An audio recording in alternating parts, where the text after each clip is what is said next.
السلام علیکم ورحمۃ اللہ وبرکاتہ۔ معزز طلبہ نظام، آج کی اس ویڈیو میں آپ حضرات کو نحو کے ایک اشکال کا جواب دوں گا۔ اشکال یہ ہے کہ مبتدا اور خبر کے اندر تذکیر و تانیث میں مطابقت کا ہونا ضروری ہے۔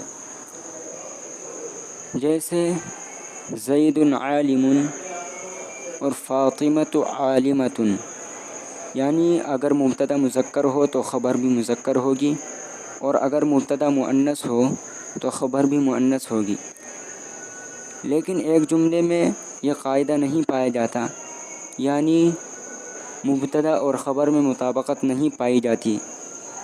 وہ جملہ ہے الید العلیٰ خیر من الید السفلیٰ، کیونکہ اس جملے میں الید العلیٰ یہ مبتدا ہے اور مؤنث ہے، اور خیر جو کہ خبر ہے مذکر ہے۔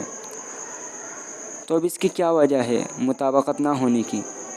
تو سب سے پہلے تو یہ سمجھ لیں کہ خیر اس میں تفضیل ہے، یہ اصل میں اخیر تھا، لیکن کثیر الاستعمال کی وجہ سے خیر کر دیا گیا۔